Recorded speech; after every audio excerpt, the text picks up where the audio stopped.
Hello दोस्तों, आज का विषय है हमारा कविता। यह कविता निराला द्वारा रचित है। कविता का नाम है बांधो ना नाव इस ठाव बंधु। ठीक है, तो चलिए हम अपनी कविता पे आते हैं, फिर हम इसकी व्याख्या देखेंगे। बांधो ना नाव इस ठाव बंधु, पूछेगा सारा गांव बंधु।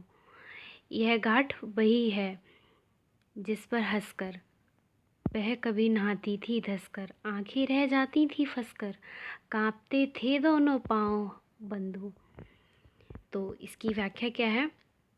कवि निराला कहते हैं, किससे, मल्हार से कहते हैं कि इस घाट पर अपनी नाव मत बांधो, अन्यथा सारा गांव मुझसे इस विषय पर पूछेगा। तात्पर्य यह है कि कवि अपने अज्ञात प्रेम की विस्मृति करते हुए कहते हैं कि उस स्थान पर नाव मत बांधो जिस स्थान पर मेरी प्रेमिका प्रतिदिन आकर स्नान किया करती थी। कवि कहता है कि अरे भाई, यह घाट वही घाट है जहाँ पर नायिका हंसती हुई नहाया करती थी और उसकी सुंदरता को देखकर मेरी आंखें उसके प्रेम में फंस कर रह जाती थी। अर्थात मैं उसकी सुंदरता को केवल निहारता ही रहता था।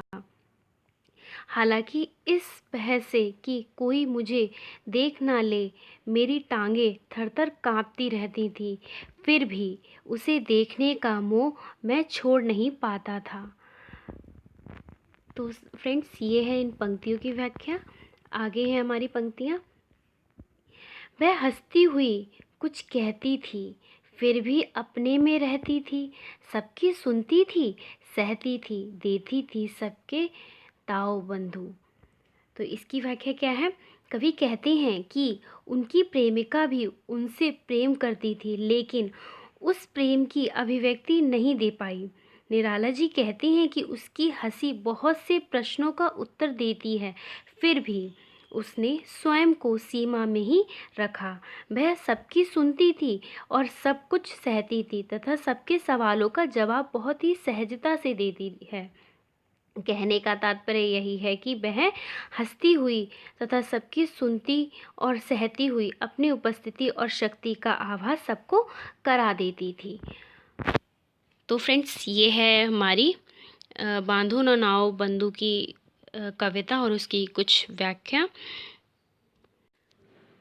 सो फ्रेंड्स, आपको अगर इससे कुछ भी सीखने को मिला हो तो मेरे चैनल को सब्सक्राइब कीजिए, अपनी फ्रेंड्स के साथ शेयर कीजिए और मेरी और वीडियो देखने के लिए बेल आइकॉन प्रेस कर दीजिए और मेरी वीडियो को लाइक कीजिए, शेयर कीजिए।